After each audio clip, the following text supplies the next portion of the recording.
Welcome to Alumni Connections. I am so excited to bring you Cynthia de la Rosa. Today, I'm going to play our Alumni Connections theme song and get right into it.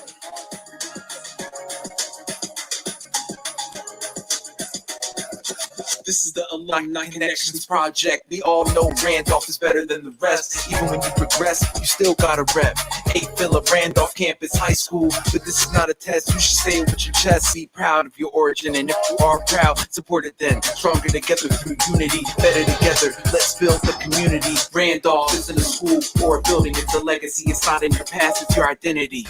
So show some pride. Alumni Connections is sponsored and brought to you by SBI, CCPI. SoundDownBusiness.org. SoundDownBusiness.org. The journey doesn't end with graduation and prom. The journey doesn't end with graduation and prom. The journey doesn't end with the journey doesn't end.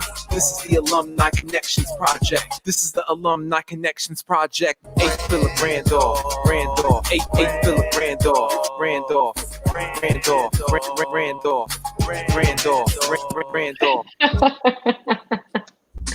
Good stuff, right? Yes. Gets you going down memory lane real early. So, everybody, Cynthia is a licensed master social worker, a native New Yorker, and is bilingual in English and Spanish. Currently working at NYC Private School as a school counselor. She received both her bachelor's and master's degree from New York University Silver School of Social Work. Cynthia also completed postgraduate training in dialectical behavior therapy through Marsha Linehan's Behavioral Tech Institute. She also began training in family and couples therapy through the Ackerman Institute. Cynthia is a sports enthusiast. She loves football, basketball, and baseball. Her favorite teams are the Mets, Giants, and Knicks. I'm a fan of the Knicks as well, and it's a challenging thing to be a Knicks fan when she is not at work. She enjoys watching movies, spending time with her family and friends, and going out to eat. Before we get too deep, I just want to say thank you for coming on the show here, Cynthia. Thank you for having me. It's such a pleasure and an honor to just be a part of this Alumni Connections project. All right, thank you for that. All right, so tell us what you're currently doing. Obviously, I gave the brief bio, but you're at middle and upper school counselor. You're middle and upper school counselor at Riverdale Country School, right, in the Bronx. So why don't you just tell us a little bit about that and whatever else you got going on in your life, and then we'll kind of go back down memory lane from junior high, how you got exposed to Randolph. Oh, that's a good story. So pretty much, as Cameron had mentioned, I work for a private school here in the Bronx, which it goes from K through 12, but I'm specifically in the middle and upper school. I am one of 4 counselors on the team, and my role really is just to provide social and emotional support to our students and our families, to the families that go to the school. And that is just in the form of individual counseling. I do some group work, and just now I'm getting a little bit more into like the implementation of like different programs and building curriculum.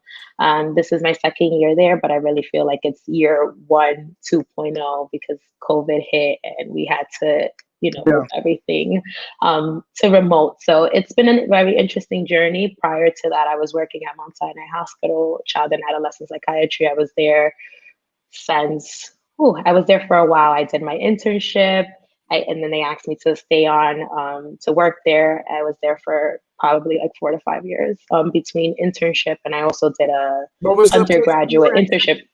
I was at Mount Sinai. Oh, okay, at Mount Sinai. Okay, and yeah, are you? Because I think we have some other alumni at Mount Sinai as well. I'm trying to remember offhand, but have you bumped into some other alumni? I will say, I'm trying to remember who off the top of my head. Kenya for sure is at Mount Sinai. Kenya, okay. Blanking on her last name, starts with an S, but she's also married. And I can't pronounce her last name. her marriage. And I know Mount Sinai is huge, so there's like different locations and folks are all over the place. It's difficult to know everybody in the organization, but I know that we have some alumni there. Yeah. Yeah, definitely. I believe also Dania Munoz is at Mount Sinai as well. Okay. Yeah. So there's a few of us. Well, I'm no longer there, but there's still a few around. And yeah, Mount Sinai has bought out so many hospitals that it's just like you walking down the street and you're seeing like Mount Sinai, you're like, oh, I didn't know they were here. Well, that's awesome. All right, so let's get into it. Let's go back. We'll go through Randolph, and then we'll, not to spoil like what else is going on, so we'll talk about everything that you've been doing. But where were you living, and where did you go to junior high? I'm a native Washington Heights Harlem girl, born and raised. I was born in 168 Hospital, Columbia Presbyterian, and I went to middle school at MS 328. Wow, 326, because it's two schools in one building. So yeah, it was formerly known as IS 164. Stick was like the nickname, and then they changed the name, and I was there for middle school. All right, and how did you get exposed to Randolph? So Randolph, it was one of my Randolph was like one of my top two choices. It was either Manhattan Center or Randolph. Both of my brothers, one went to Randolph, the other one went to Manhattan Center, and my mom was like, "Well, you're not taking the train to the east side, so Randolph will be number one choice." So that's out of the 12 schools, Randolph was number one, and right behind it was Manhattan Center. I got in to Randolph, and I was just like, "Hey, I already know the school, I already know the commute. Let's do this." And what was your first like impression as you entered the building? Had you already been in the building because you were in the neighborhood, or? So I was exposed through it because my brother Anthony de la Rosa, class of '07, went there. So I already knew what Randolph looked like, but it was very different coming in as a student. I was just like, wow, this is huge. I remember my middle school was only one floor, and Randolph is like, what, 5 floors? So I just remember like, this is really huge and intimidating, but I was really excited and I didn't know what to expect because I knew my experience was going to be very different that of my brothers. And I just remember like walking in on the first day and like seeing this very Gothic looking building. And I was just like, this does not look anything like my middle school. There's just so many kids zooming by different directions. And I was just like, oh, I can't take the elevator. I got to take the stairs all the way up, and getting lost, trying to find myself into my classroom. Did you already know in 9th grade, like what direction you wanted to go? Because we obviously, Randolph has the houses. So like, did you know like you were doing medical or if you were in engineering or humanities? So I knew I was going to do humanities. From a very young age, I knew I was going to go into the helping profession. I originally wanted to be a psychologist, but after, and I figured that out later on in college, but all throughout high school, I was like, yep, I'm going to be a psychologist because I like talking. I like fixing problems. I'm like considered my friend's therapist. So I was like, it's going to be easy peasy lemon squeezy. And then life hit me. And I was like, oh, this is much harder than I thought.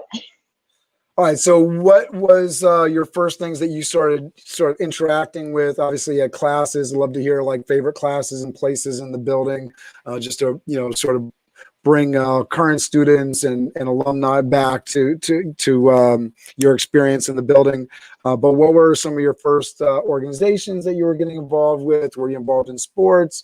Obviously, I know you were involved in SBI, but how did you get involved with SBI? So because my brother went to Randolph, like I had previously mentioned, a lot of things I got into it because of him. So SBI was a program that he physically wasn't a part of, but a lot of his friends were. So he was like, hey, you definitely have to do this. And I was just like, say less, I'm there. So first, like whatever was posted out there, I don't remember how I knew that there was a meeting. I remember going into the auditorium and saying, hey, I have to do this program. I was also part of the City College Upward Bound program, Upward Bound College program, which my brother was also a part of. And then I didn't start doing sports until my sophomore year. So freshman year, I was just really kind of testing the waters out.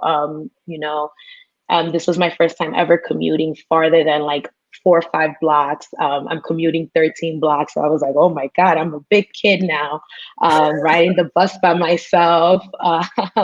So in terms of like different programs, I remember SBI, I definitely did that freshman year. And then I did the CCNY Upward Bound program. And that's just all I really did. And then sophomore year, I got involved in the STEP program. I was in sisters for like one semester because I have no hand-eye coordination and I couldn't remember the steps. So I remember for the December show, my sophomore year, if you look really closely at the video, you see me like hopping off the stage after like 2 steps because I couldn't remember the rest of it. Oh no. And yeah, I was so embarrassed. But I was just like, this is all I got. Peace out. And then I played softball all throughout. And I played basketball, I think, for like 1 year because I was no good. But softball, I had heart. Nice. So you were in it. You were in it to win it for softball, but sisters was a little too much memorization of steps. You know, it's one thing. I don't think people appreciate how tough some of the dancing stuff is. I think people look at it and maybe look like a little frivolous. Oh, it's just, you know, dancing and music. It's tough. It's tough. It is tough. And the practices were intense. Like it wasn't a commitment to be part of like these programs. I remember I wanted to do Latin DVD, but I didn't do it because none of my friends were a part of it. So that's one thing I will say to current students. Like it's nice to always have a buddy to do things with, but if there's something that you're really interested in and none of your friends are a part of it, still go out and try it. Because you're gonna make friends throughout the process. So my best friend, who I'm still friends with till this day, Janeski Ramos, was already doing step, I believe, her freshman year. So then sophomore year, she was like, "Come on, try it. Like you're gonna love it." And I remember going to the show, and I'm like, "Oh my God, I want to be on the stage. I want to be killing it." And then I got to the first practice, and I was like, "Wait, what? Can you explain that one more time?" And they were like, "You just clap." And I was like, "Clap." Hand, and I was like, "You lost me." And they were like, "You just took 2 steps." So it was a lot. It was a lot for my little brain to process. Exactly the same way. I'd be like, oh, okay. I've tried to like learn different dance stuff, and there's like some things I can hang with, and other things is like, all right, I need special instruction for me. That's something. This is I need a Cameron lesson, not. Yeah, I was just like, I'm a visual, but I'm also like auditory. I'm like, I need multiple things to learn this. And it just wasn't happening. So I remember like the December show, I was like sweating. And I said, okay, I'm just going to be a part of this stuff because I know it. And then after that, see you later. And I was like, sorry, I can't do the May show. I refuse to embarrass myself like that again.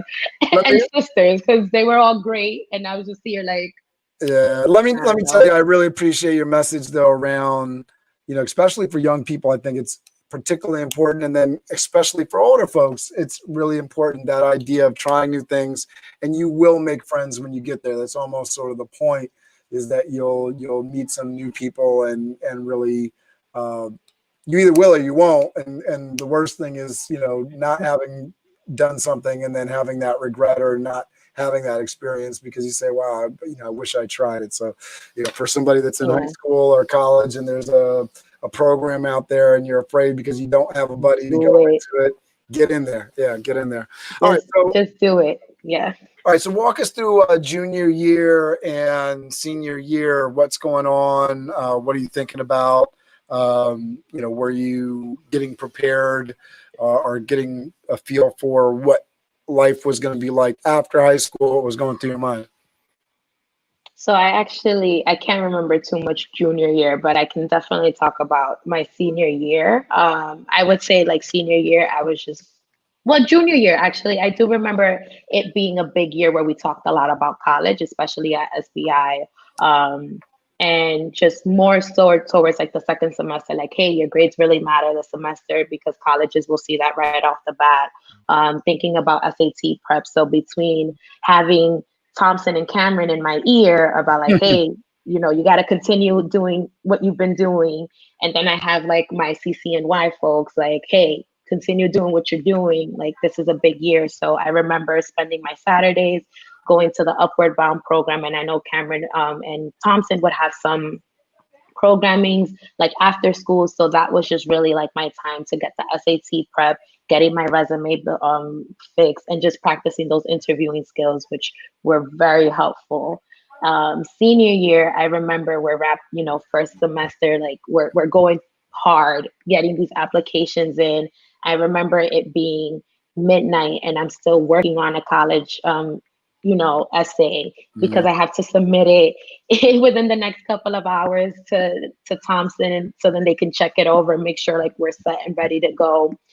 Sending it to my other mentor, Chris Mercado, who now has his own business, Grant Answers. So that's just been that was what I remember the most about those, like the last ending of junior year, the beginning of senior year, and then second semester senior year. I was just like, you know what? Applications are in now. It's time to enjoy senior year. So I remember stressing about prom and what am I gonna wear? And like, oh my God, we need to make all the memories. Like being heavily committed to softball, working out consistently because I didn't want to, end my senior year as a bench warmer. I wanted to be a starting player. So that was just like really my dedication. I was also Miss Hugh, my guidance counselor, just, getting my community service hours with her. So I spent a lot of time in her office because my class schedule was pretty light. I had taken some extra classes, so then senior year I could be a little less stressed. So I remember like being in her office, like, hey, I need some community service hours. How can I help? I was also part of APRCHS, the Honors Society Club, so doing some work there around tutoring. And yeah, that's just what I remember, like having You as much stayed fun as I super active. can. Yeah, I was. And now that I think about it, I'm like, oh yeah, I did do a lot in high school. It didn't feel like a lot then, but now that I reflect back on it, I was like, wow, like I was pretty active. I was in the mix. And then after school, hanging out in the turf, because that's like the Randolph's, hangout spot. So we would always go there before softball practice, or if we didn't have SBI after school, or we had a little break, go to McDonald's, eat something and just hang out. So our next activity. What pushed you? I know you had the older brother. I don't know how active your parents were but you were in a lot of stuff. You were doing well academically. You were pushing yourself on, the college front, doing the extracurriculars thing. What kind of pushed you to do a lot of this stuff? I think it's interesting, just as this perspective thing, because you have some students that, and I'm sure you're dealing with this now, where they're not doing maybe as much, right? And there's maybe even struggling in classes, and they don't have some of the things that built in, like extracurricular sports and programs. I think it's really great. I always enjoy hearing about other programs. Obviously, it's great that you participated in SBI, but the fact that you were in the City College Upper Bound program, you were reaching out, you were going to different places and getting help in multiple places, which I think is something that a lot of students take for granted. So I just said a lot, but what kind of pushed you towards doing all this stuff? A lot of it came because of my mom, both of my parents, I will say. My dad was like in my ear of like, you gotta, do well academically, but hey, have fun. He grew up in both my parents were born and raised in the Dominican Republic. So the lifestyle is very different. Like school, they go to school from like 8 to 12. And then from there, they're out and about, they do their homework and then they're outside being very active. So my dad really pushed that for me and my siblings. It was always like, okay, we were involved in karate from an early age. So up until middle school, I was doing karate. Then I was just like, I don't have a love or passion for it. So he's like, okay, what do you like? So he's like, boom, play basketball, play softball. My brothers are also big sport heads. So that's how it just became natural. And, both my parents. How many brothers do you have? How many? Yeah. I actually have 3 older brothers and 2 younger brothers. I am the only girl. Oh my goodness. Yeah. So 6 of you and you're the only girl. Wow. Yeah. Yep. So it was just, I grew up, my younger siblings came later on, but I grew up with 3, 3 boys plus my dad. So 4 men in the house and then my mom. So my mom has both my parents, I will say, are big advocates for education. My mom, she, with how much English she knew at the time, because she knows very well, but she underplays herself. She went back to school. Like she graduated high school in the Dominican Republic, came here in her early 20s and decided to go back to school. So she was my biggest inspiration. around that. And then growing up with the siblings that I had, where like they were honor roll students, it was just, that was the expectation. And seeing what they did, for me, it was like, okay, now I need to go twice as hard. Friendly competition among siblings. So that's where a lot of the drive came. But I also knew that I wanted to have a certain lifestyle, and it was going to involve me, giving it my all education wise, because college is expensive, and I was trying to get scholarships left and right. And think with the good grace of God, I got those scholarships. So that's where a lot of the motivation and drive. Oh, you went on mute. You all right? Yeah. There was just like some background noise, and I was like, whoop, don't want to hear that. So you talking about scholarships and everything, senior year, and not to kind of give it away, but obviously ended up at New York University. Why did you choose New York University? I know we always are trying to push kids out of the city to get a different experience. Why did you land on New York University? Usually New York University, one of the reasons that we're sort of pushing students away from it, even though it can be a very good school, is that it's extremely expensive. So again, my oldest brother went to New York University. So I'm just like, I did a lot of things that my brothers just did because it felt really like natural. But part of the reason also was there was a fear of going away, which brings me to like, it's okay to like have an open heart, have an open mind, try new things. There was that real fear of like leaving the house. My mom was also not super sold on me going away, and like, for NYU, my brother was already there. I saw his experience. And I was just like, hey, this school has a really good program for social work. I'm assuming he was living at home. No, he actually dormed. I didn't dorm. He dormed because he played basketball on the team. So it just made more sense for him. And then I knew I was going to get in HEOP.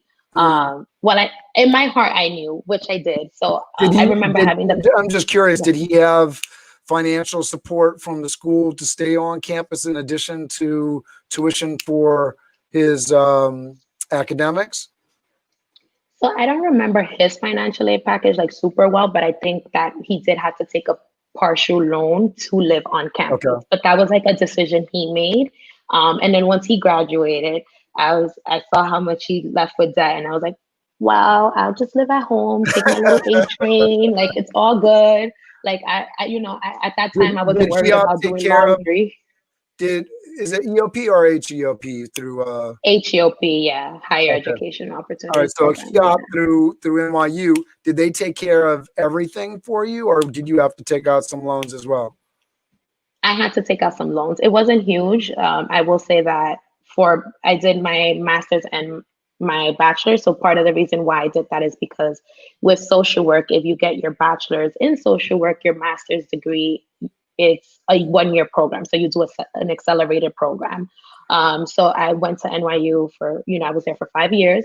And I walked out with what it costs to go to NYU for 1 year. That's how much I took out.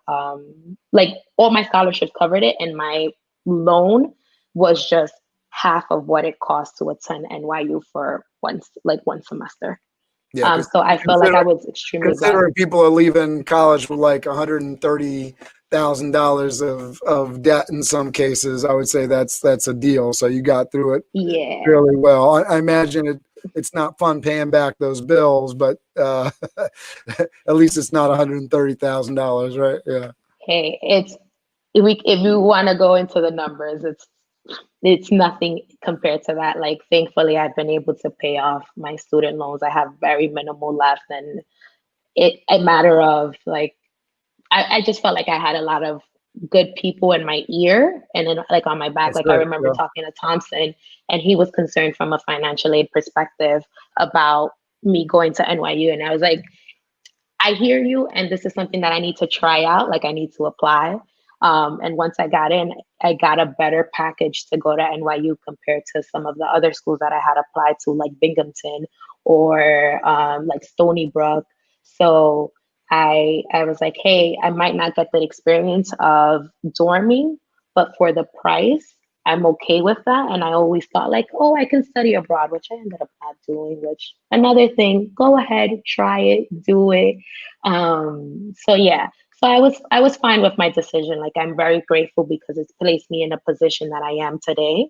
And I And wonder if NYU, by the yeah, way, is a great school. I mean, I remember being a high school student and enamored with the NYU experience. So I can see why students in general, like they want to go to Columbia, they want to go to NYU. I mean, these are prestigious universities schools, yeah, within the city. And not only are they prestigious universities, but you're seeing them like fairly regularly. You may know some people like your brother who's gone to yeah, school. So yeah, I see the draw. I feel like we're, sort of in the almost the bad guy position sometimes, trying to talk somebody out of it. And I think for good reason in some cases. yeah, You had an experience that is very different from the statistical kind of thing, which we're, yeah, looking at the numbers all the time, whether that's numbers versus like money or numbers in terms of like graduation rates. rate, yeah, Like, acceptance rates, we're telling the same things, the student, even though it's a cheaper degree,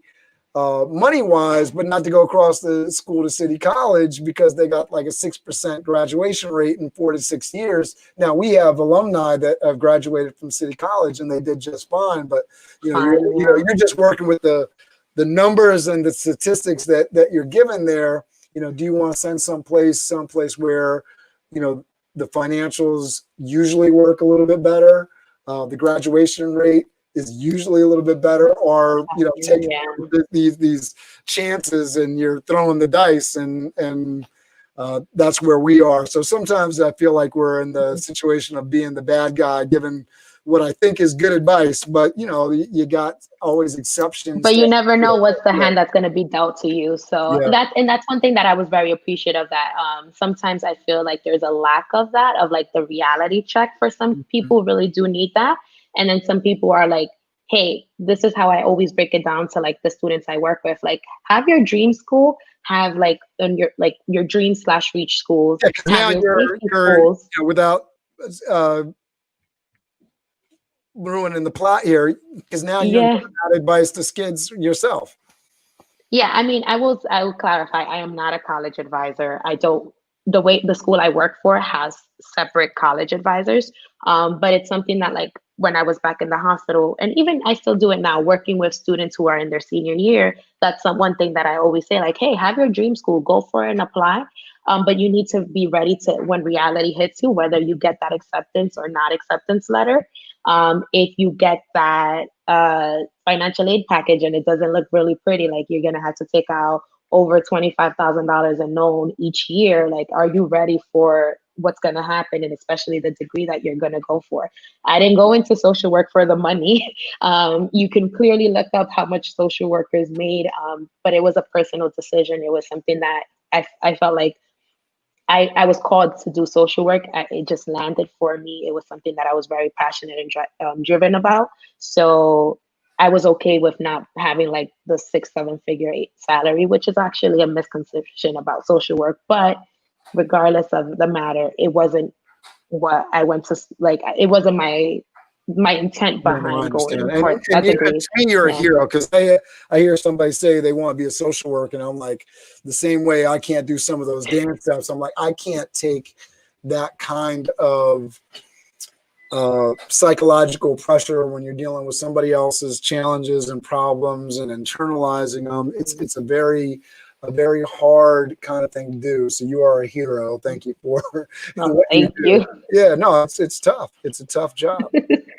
Yeah, I wouldn't say I'm a hero, but it's definitely a top. It feels like it's a very big responsibility, and ultimately, what I remind myself is I can't help anyone who's not trying to help themselves.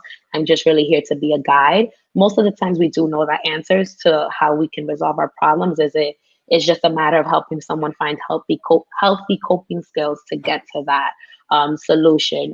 So I just kind of remind myself of, and that's how I keep myself sane in this field of, I can't help anyone who's not ready to make those steps. I should reframe it that way, because sometimes you're not ready to hear the reality or handle a situation out of fear. the fear of the unknown, the fear of what's going to happen, of just the famous saying of like, if we're not growing if we're comfortable. So kind of stepping in and leaning into that discomfort. Some people are not ready to be there, and I'm okay. I'm okay to hold your hand so you're ready to get there. Well, I think it's incredible because, you got folks out there, Tony Robbins is probably the biggest example, but there's so many like, self-help gurus and people that are making tremendous money. And what are they making money off of? Somebody that's gotten to a place where they say, I need help, I need assistance. And so they go after this person, and that's like half the battle right there.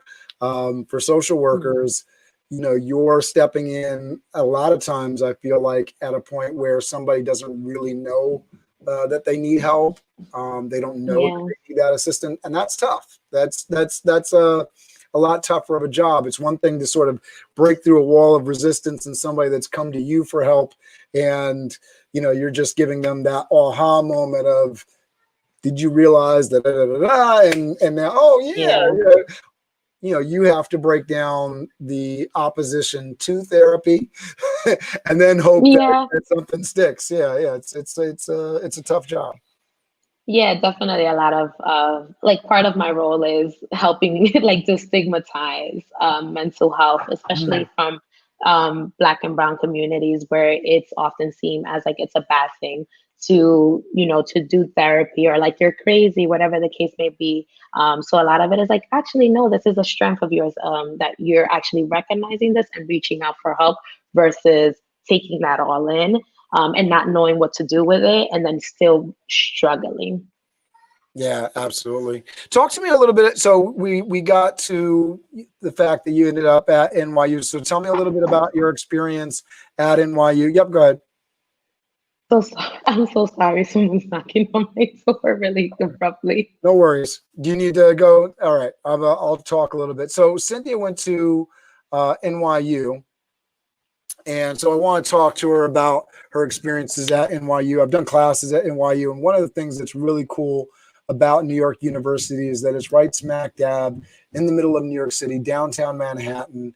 And something that we are talking about in terms of the college experience at soundbusiness.org, but really any program that's really pushing college education, is this idea that college can not only enhance your mental game, but your cultural game, create those connections that can give you a lifetime of possibilities, because it's not most of the time what you know, but who you know. So talking about that NYU experience and who it connects you with, and that culture that it brings you close to. So talk to us about that NYU experience and how that was all 5 years, because you were there for 4 years for undergrad, and then a year for your master's.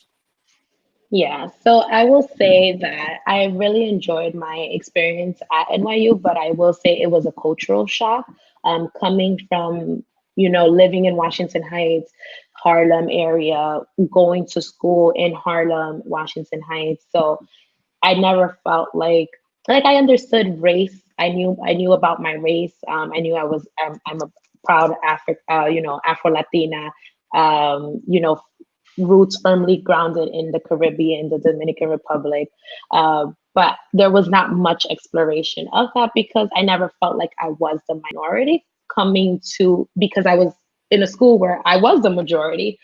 So coming to NYU, a predominantly white institution where sometimes I was the only woman of color, or the only person of color in the space.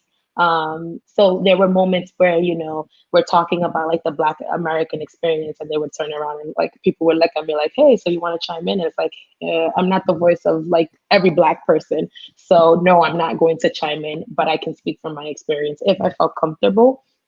So I would say that was like the hardest adjustments for me. Also being a HEOP student, we start off the school year a little earlier than everyone. So we're starting back like in August, in July, we're doing like an intensive 6-week program. So that's where I met a core of like my good friends that I'm still very much connected to, are my HEOP friends. And, they were also students of color. So it's like, okay, I'm in my little bubble. I just graduated Randolph, June 26th or 25th, whatever the day was. And then like after 4th of July, I'm riding the A train downtown versus, wherever, and I'm going to Soho area. I'm going to Greenwich Village. So I'm like, oh my goodness, like this is not 42nd Street, which was like what I usually would go. I wouldn't go past that, like 34, 42nd Street. I'm going further down into Manhattan. And my brother had taken me there while he was there, but it was just like, oh, I'm going for an event. Like it was very different. So I would say I found my community in HEOP, which was very important, and just continuing to affirm me of my identity, and of my experience. And then just the classes, just taking very different classes where, you don't have that kind of exposure when you're in high school because we're trying to get through a curriculum. Where here they're like, okay, these are like your different options, but if you want to, take some classes in this department as an elective, like you're open to doing that. So I really enjoyed that. And I will say, like, finding those different affinity spaces on campus where I was able to connect with students from all parts of the world who still identified as Afro-Latinos or as Latinos or Black, but they were from like Texas, or some people who were coming from like Europe. And it was like, oh my goodness, like this just was a huge exposure, and just like a kind of like a really big cultural shock for me to just to be exposed to all of that, when in Randolph it was only like, you only had like your Black and Latino students, and then like maybe one Asian student, from what I recall. Yeah. Yeah, no, absolutely. And I think it's really interesting for somebody that thinks, oh, well, I went up to upstate Rochester to school, and, I was like, we were, or Vermont or something like that. We were the most diverse class. I remember Trevor talking about being up at, where did he go? St. Mike's, or I'm trying to remember now. He was like, we were most diverse class ever. And there was 25 Black folks in his class. That was like the most diverse class ever. And then you're talking about, you're not upstate, you're in the middle of one of the most, if not one of the most diverse cities in the world. But you get into NYU, which is a prestigious university. It costs a lot of money to go there. So you got this very much class sort of based admission to this prestigious school. So then right in the middle of the city, you're getting some of those very experiences that you wouldn't expect to get in the city, but you can find in just about every prestigious university across the country. Yeah, and it was just, like I said, it was just a big shock to me of like how different it was. And I'm like, I'm in New York, like we have people of all kinds, but when like you never leave your bubble. So my bubble was always Harlem, Washington Heights. You go to 42nd Street, 34th Street, you're still finding like, a mix. My family's in the Bronx. So I'm seeing my family in the Bronx, again, very predominantly Dominican neighborhoods, Puerto Rican, African-American, Caribbean. So to be in this institution where I'm sitting in the classroom and I'm overhearing my classmates talking about like, yeah, we took a private jet to, to go to the Galapagos this weekend. And I'm just like, what are the Galapagos? Like, what's that? And they're like, what did you do this weekend? I was like, oh, I worked, because I worked all throughout college, because that was another way I got work study, and I was able to afford to pay for things, of course, with my parents' financial help, whatever. What were you doing work study? For work study, I actually worked at the Kimmel Center, which is our student life building. And I was part of like the event management team. So I helped plan and collaborate with like more of the operation side of things. So helping folks book a room, knowing like, okay, this is your space and these are like the different dimensions. This is what you can do. This is what you can't do. So that was a lot of my role. And I got to I was exposed to a lot of cool things while working there. And I actually stayed on even after I graduated for like a year or two. And so I was like that social worker, like, oh, social workers have like two or three jobs. I was one of those social workers for a while who had multiple jobs, just, trying to kill all the debt. But also like it was a job that I really enjoyed. And I say like, if I ever decide to switch careers, event planning might be my second job.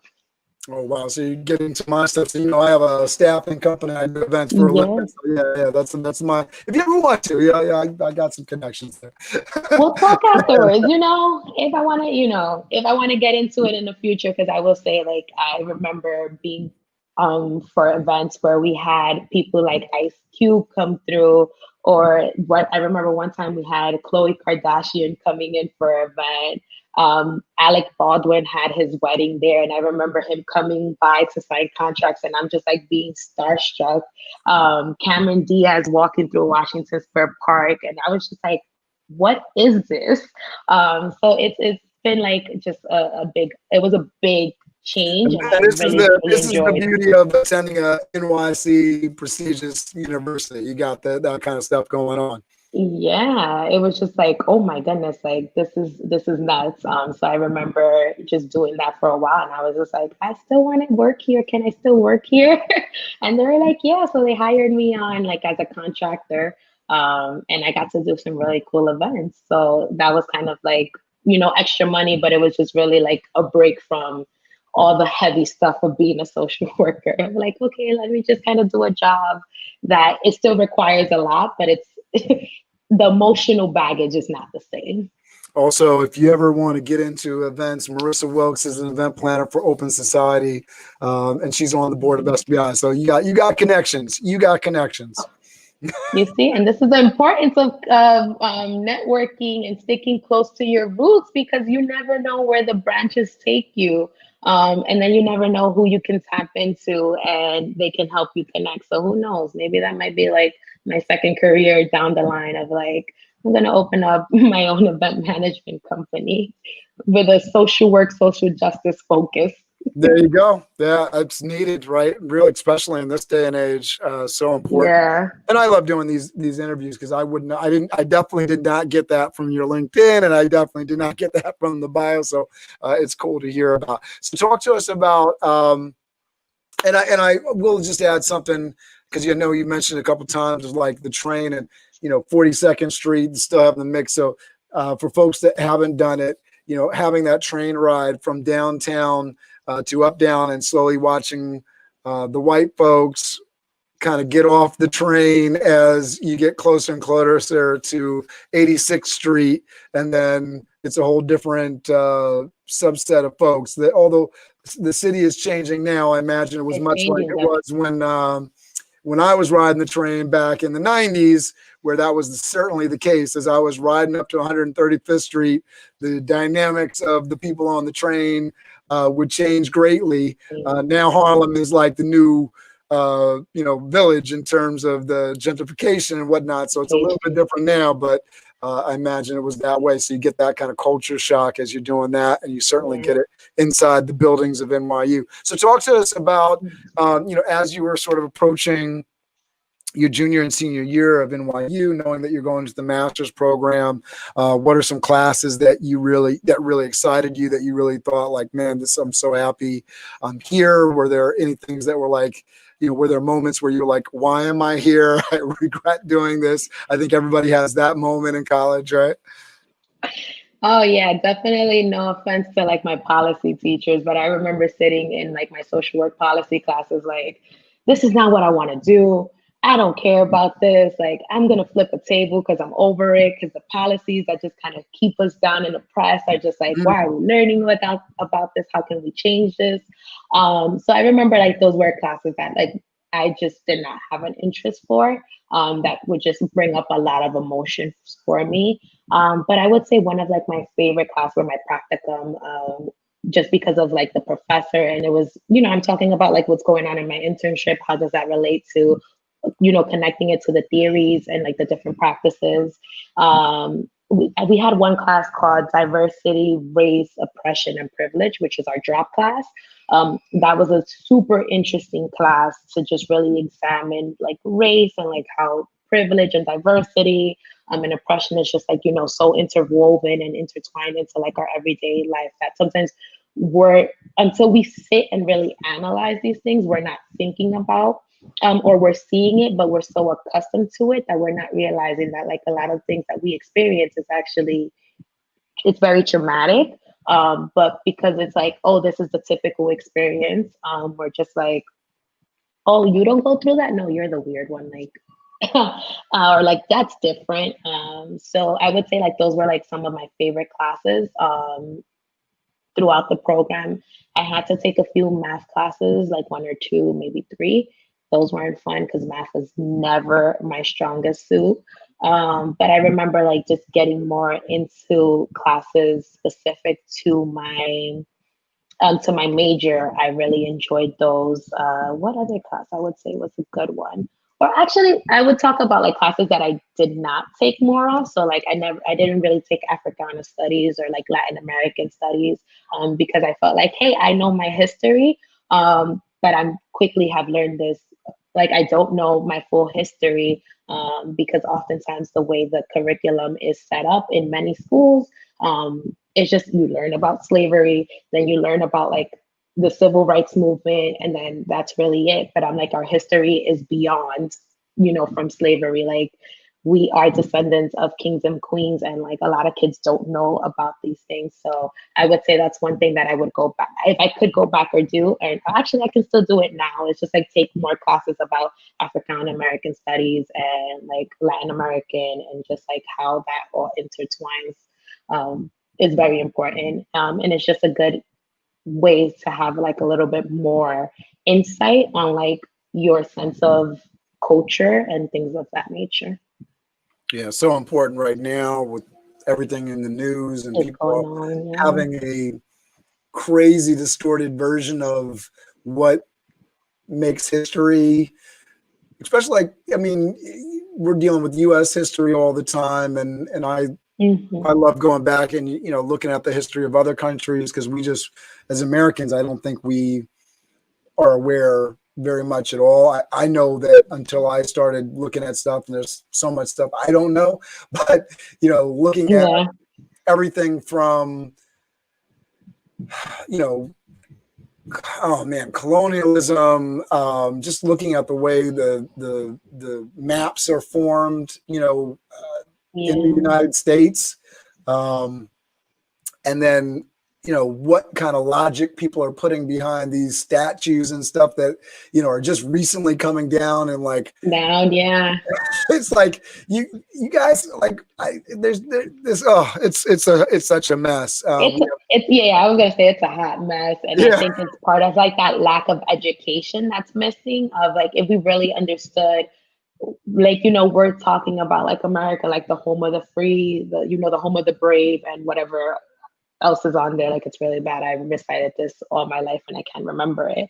But I'm just thinking, like, I don't really know, like, for a country that talks about how much we're accepting and open of all that diversity, like this country was built off immigrants, African Americans, like, people from Africa. And it's just like, come on, like there were people who were already living on this land who we don't know too much about their history. And if we think about like how they're portrayed in the media to seem as like they're uneducated savages or whatever the case may be, I feel like there is this real big disconnect. So then when like you step into these different institutions, like their policies, their curriculum is really meant to kind of keep this white supremacist of like, America is the end all be all and like we're doing it the best. But I'm like, we got work cut out for us.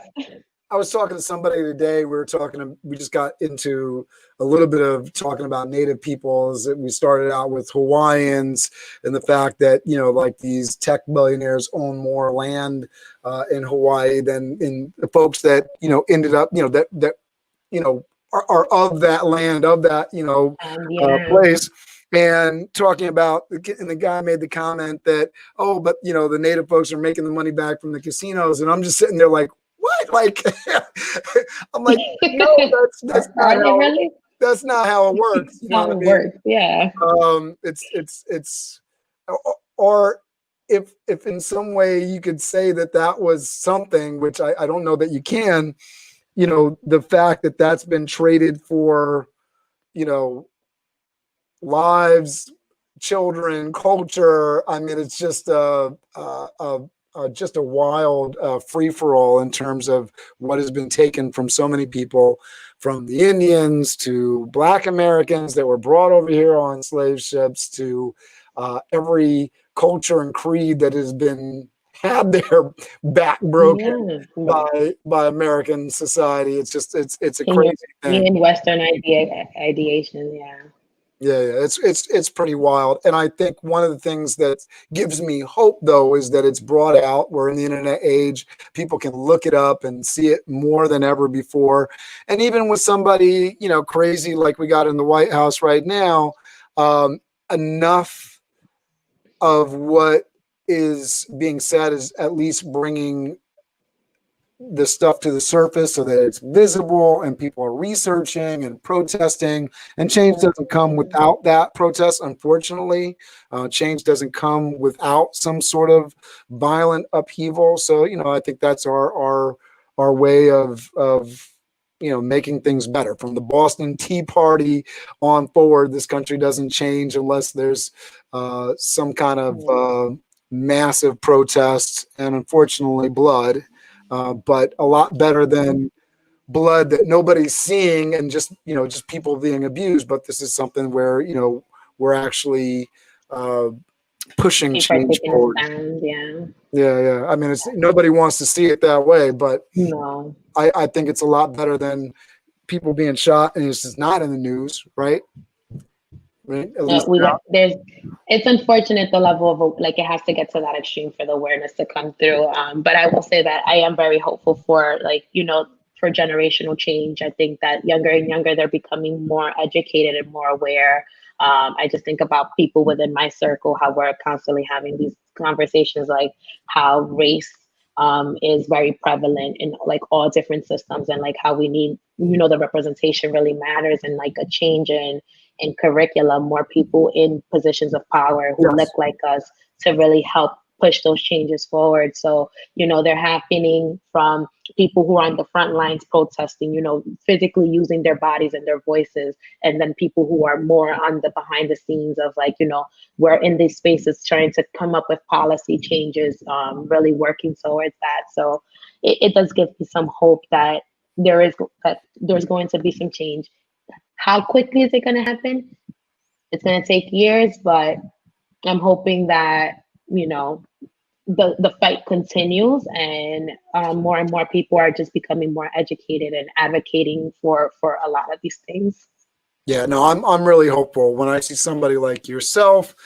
The work that I'm doing with the Alumni Connections is just something that I'm really excited about, because I get to talk and continue the relationships that I've made with folks that are coming up, and just get to see all of the beautiful work, whether it be in the medical industry, folks that are going into government, entrepreneurs, folks like yourself that are on the social care and social work side of it.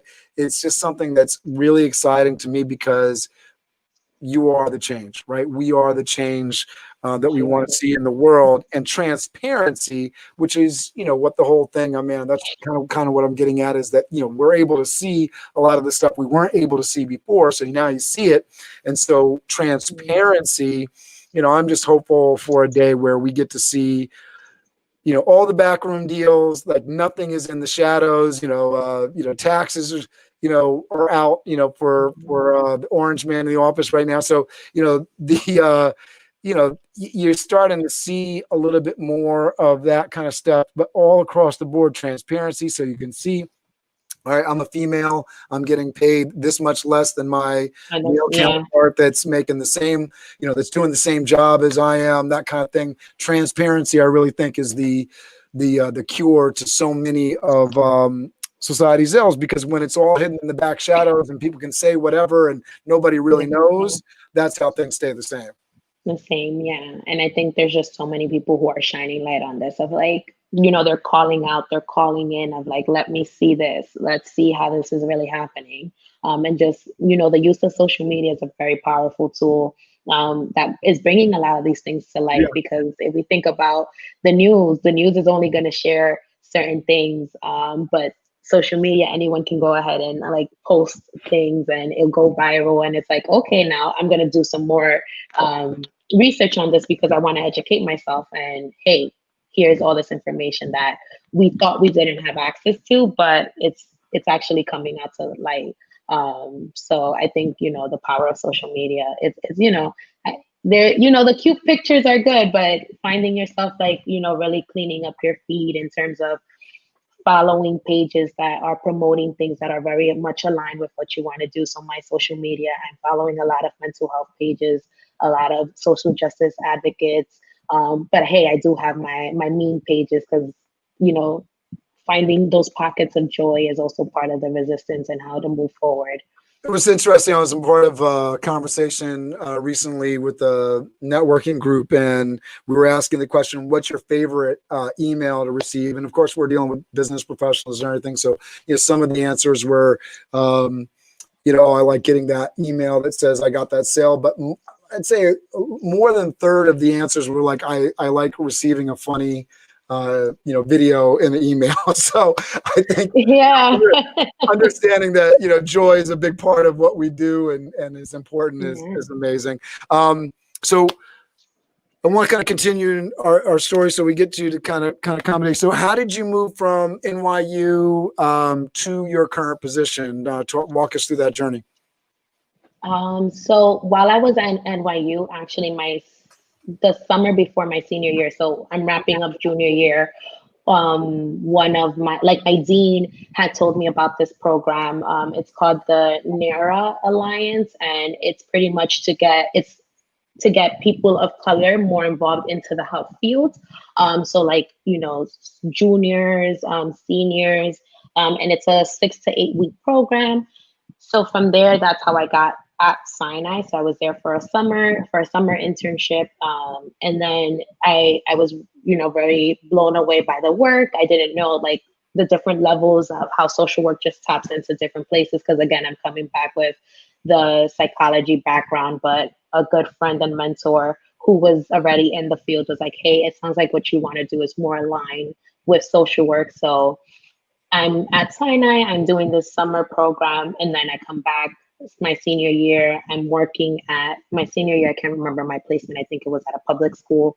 I really enjoyed that. But again, the different policies and the politics behind that of like, you know, funding. So you can't get your own office at a school, or if you do have your office, it's really hard to find. And then the stigma attached with, oh, I'm not crazy, or I don't want to go see the counselor because people are going to make fun of me. So dealing a lot with that. So move forward, my graduate year, I was asked to come back to the same place I did that summer internship at, and I stayed there on for 3 or 4 years. And I really loved the work that I was doing, working with children, adolescents, doing family, individual training, individual cases, and also just getting more exposure to, you know, social work from like the medical model was great. But to me, for me, I was just ready for something different. I'm very much a holistic practice person. So I was thinking more of like, okay, I understand that like the environment that we live in takes a toll on our mental health. So it's not always about pathologizing behaviors. Like I part of my job was I needed to bill a diagnosis. You know, and again, it goes back to the politics. So I won't get back too much into that, but I personally wasn't okay with giving, you know, a 5-year-old an ADHD diagnosis because I'm thinking like, hey, it's a child. He lives in a 1-bedroom apartment, has a lot of energy, and there's all these other different factors going on in their life that, hey, yeah, it's natural that they're going to be very hyperactive and they might be looking around. But let's see how different things change in like there's different, you know, steps implemented, like the structure of being at a school that really just gets this child's needs. So I felt like a lot of the cases that I was working with at the hospital were a lot of challenges within the school. So I said, hey, why not move into the school so I can catch the problem early on, give the tools to help these families. So then they're, you know, kind of just cutting out like that extra step of, you know, part of my role was I didn't work directly in the school. So it was a lot of like, I needed to contact this agency and that agency to get through here. So then And I just decided, hey, let me apply for school. Yeah, I don't want to mess with your flow because I love where you're going with it, but just to add that kind of context and detail that so many issues, especially around healthcare, but finance, education. It's like, I want to help this person, but there's this social thing over here, this government thing over here, this policy over here, and you're constantly, wherever you are, doing that dance to sort of, all right, I can't fix that. So, and it can be soul sucking because you feel like you're constantly putting a Band-Aid on something. Yeah. Yeah. And I love that you brought it back because I tend to go on like little different tangents, but that's essentially what it was. Like in schools, it's something that it's readily available to you. Like you can go see the counselor. You don't need an IEP.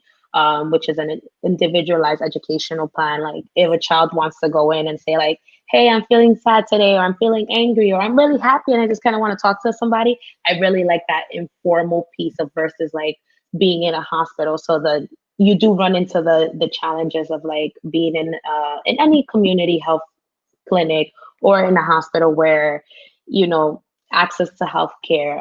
The family might have insurance, but we don't take it here. Or you can only have 10 visits, and then after that, your insurance is not willing to pay. So I want it to be somewhere where it can be really accessible to families, like the services that I can provide. And that was part of like what drove me into looking for schools. That I think I was going to end up at a private school.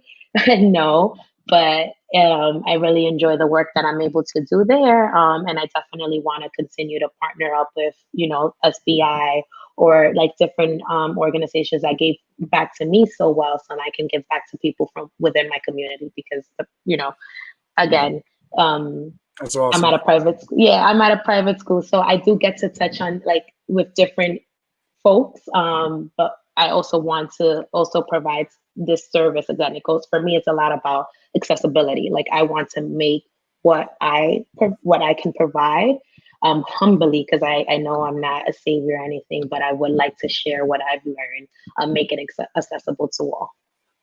I know earlier you said you don't consider yourself a hero, but I'm not taking that back. I fully consider you a hero because I think, and somebody could say, oh, well, and I'm sure you have that kind of internal dialogue. Well, I'm not in a public school and I'm not, over here, volunteering my services on the front lines, but and Talani Thomas, who's an alumni as well. Wonderful. Our community needs you. God bless. That's the sort of thing. I mean, we don't necessarily realize how much of an impact that we make, but probably, having somebody like yourself, especially if you're running into somebody that, wouldn't be exposed to somebody that looks like themselves, and having that person be a guide to them, or having somebody that just is going to listen. I know one of the things that's really incredibly valuable that we've done with SBI is like the career days where we have a professional that's coming in and actually spending one-on-one time with a child, because if you realize it, during the course of your 4-year education at A. Philip Randolph, how many times were you sitting one-on-one with an adult where you weren't in trouble? Yeah. I would say Miss Hugh was that person for me, or yourself and Mr. Thompson, and I will say I wasn't a troublemaker at school. So I was a kid that I very well, I knew the adults in the building, but that's just because of my natural nature to be very talkative and be very curious. So that's how I was exposed to some people, but I could have very well gotten my first, like my 4 years at Randolph without, having the attention of any adult besides who were my teachers and my like people outside of my circle. So I felt like for me, part of like my rationale for being out of school is that I remember the influence that you and Mr. Thompson had, and Miss Sanger, who was my freshman year, kind counselor, as well as Miss Hugh, who came on, I believe, my Yeah, and sophomore year I as kind of made well. a note the first time you said Miss Yeah. Hughes' name, because she's been somebody that I know so many people have looked to as somebody for help in Randolph to keep their sanity, and she is a strong Black woman, and Yeah. I know there's so many schools where they don't have those strong female figures there, and that can be tough. That can be tough, especially you don't have somebody that is in your corner. But I know that she's somebody that's not only looks the part, but she is somebody that really has kids back and goes to bat for people. So that's great. And Jelani saying, yes, it's important for our children to see themselves in authority figures. And I see so many times we have folks that are sometimes in the building and they aren't necessarily the most positive people. So having people that are both look the part and are positive, uplifting individuals. It's an amazing thing when you have that there. Yeah, it's definitely important. Representation matters. I remember just kind of thinking back. I think it was a meme. You see the power of social media. I'm looking at a meme and they're like, "Oh, do you remember when was the first time like you saw someone who looked like you at your school?"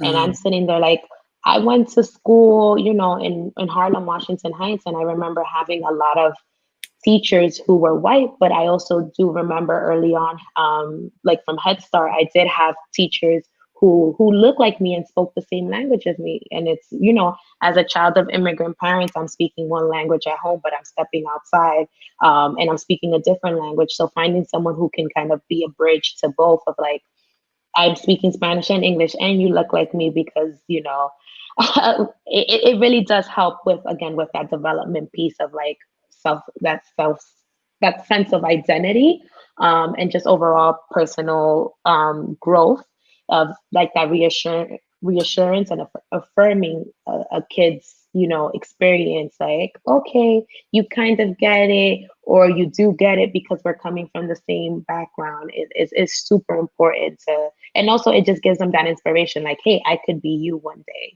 It makes a huge difference. The language thing Yeah. is huge. My oldest daughter, she had been in Mexico with my wife due to immigration stuff, and when she came to the United States, she was in kindergarten with a teacher that actually spoke Spanish, Mrs. Castro, and that was huge because she wasn't made to feel foreign and uncomfortable in her classroom. Yeah, and that was the same thing for me. Yeah, and then I remember coming into Randolph where I had teachers. I remember Miss Van Zoren, my AP Spanish teacher, who was also a woman who's Dominican. Who else? And Mr. White, my English teacher. Oh my God, Mr. White, he was so funny.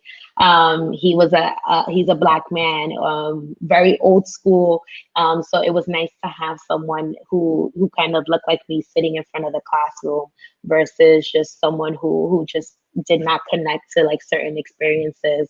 And I remember in college, that was another thing that I would purposely look for professors who were of Black and like bio PC, so Black, Indigenous, people of color, was very important to have that for me. And like now I'm thinking in the professional work, like, as an adult, I'm looking for people in the medical field who look like me, because a lot of these theories and things that were invented, that came up, were not for people of color. So I need to have someone who kind of gets it, who's been through something the same way, because just because we're from the same background doesn't mean that we have the same experience, but hey, there's some sort of common understanding there. And I think that's just very important. So that was kind of also my choice into moving into the school setting of like accessibility, but also just the representation, because the mental health field can be very white, and you need to understand who you're providing these services to, who are the people who are mainly benefiting from or really need it, and that's something that I always keep in the back of my mind. And this is where a lot of like different ideas that I have coming is I want to give back because of that same thing. There needs to be more people in authority figures, who look like me, who sound like me, to, just kind of reinforce that idea of like, hey, this is very much capable for me as well. If you did it, then I can do it.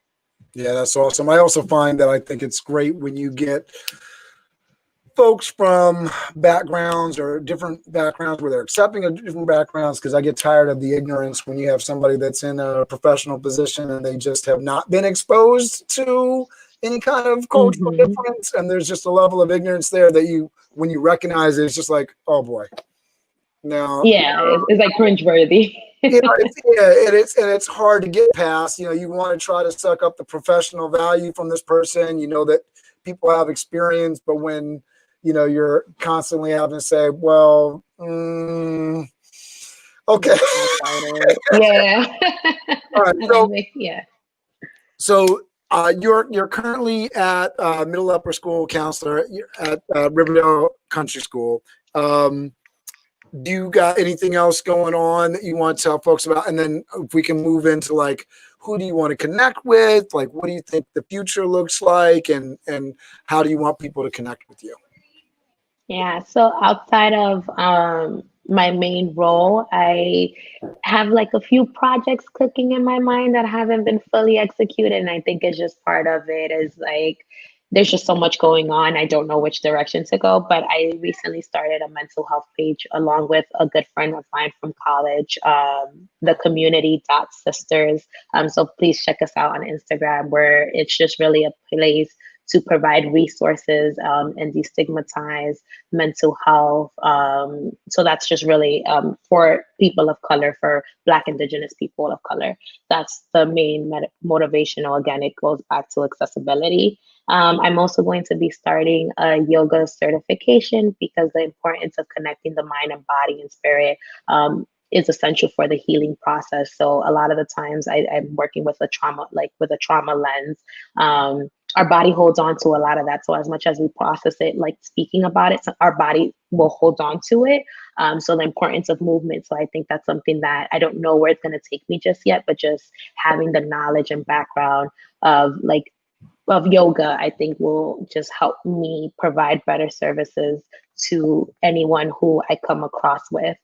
So those are just some of the little projects that I have on the side. And yeah, I don't know what the future is going to hold, but I definitely do want to go back and provide the different things that I'm learning into different school settings. So if that's within the next year or 2 years, it's definitely something that I want to do. That's awesome. Can you type if you type over the community sisters, I can throw it up on the screen so people can connect with you there. And then I think I've posted definitely down below. I have posted on YouTube your LinkedIn, and on Facebook it should be over to the left or right of the panel, which people are looking at right now. What is there any other way that you would love people to connect with you? I would say Instagram, and LinkedIn is fine. My Facebook, I don't really use it, and I barely use my Facebook. But the Community Sisters, we just literally launched it last week. It's been something that my friend and I are very passionate about, and we just decided to take a leap and do it. And then if you find me on LinkedIn, that's fine. Yep. There it goes. That's our social media. So you see, we just have 2 posts. We're gonna get some social media minded folks connect with you to get some more posts up there. Canva.com, by the way, anybody that's looking to create some fun visuals, Canva.com is really great. I actually used it to do all the thumbnails for these episodes and create a lot of fun stuff there. So definitely get it out. So check out. Yeah, Cynthia. definitely Canva. Shameless plug. Canva is one of the places that we use to create our work, but also my cousin is a graphic designer, so he created the logo in the little illustrations. What's your cousin's name? My cousin. His name is Pablo Guerrero. I tagged him on the actual post where we're introducing ourselves, so if people want to check out his work. All right. And who's your friend that you started this up with? Just out of respect, I will keep my friend anonymous, but it's a good friend from college. All right. I saw Destiny following you on Instagram. So she's another alumni. Destiny, and I'm messing up because I can't remember her last name at the moment, but she's been on here, and she's somebody that Destiny Moore. She got married. And now I remember Kenya's last name is Saturia. There you go. It just hit me.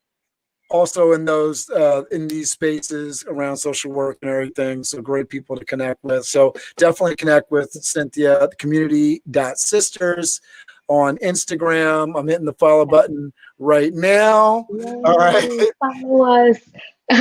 More content will be coming out. We just literally started last week, and there's just so much information that we want to put out there, and we're just trying to be mindful. How is it the best way to disperse this information in a very digestible, easy way to understand? Because that's another thing. The fields, it can be very jargon heavy, and people are just like, I'm really turned off by this because I don't understand it.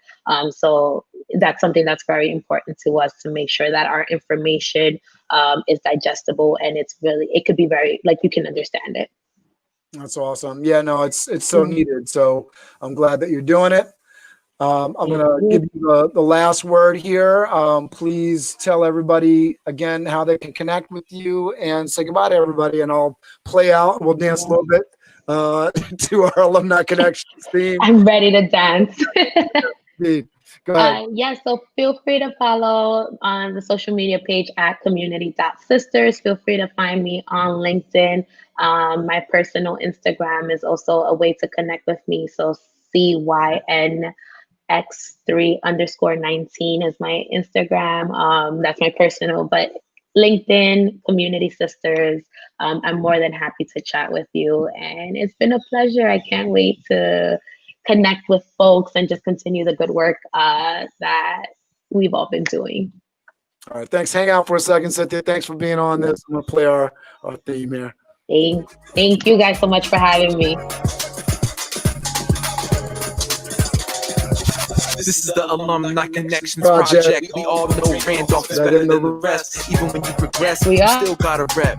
A Randolph Campus High School. But this is not a test, you should say it with your chest. Be proud of your origin, and if you are proud, support it then. Stronger together through unity, better together. Let's build the community. Randolph isn't a school or a building, it's a legacy. It's not in your past, it's your identity.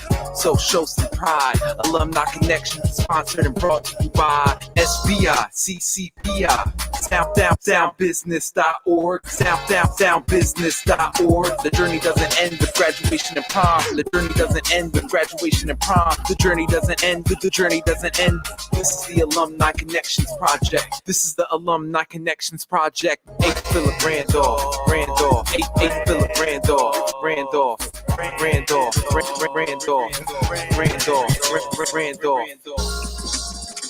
Thanks for hanging out with me, Cynthia. Thank you. I will forever love that, Randolph.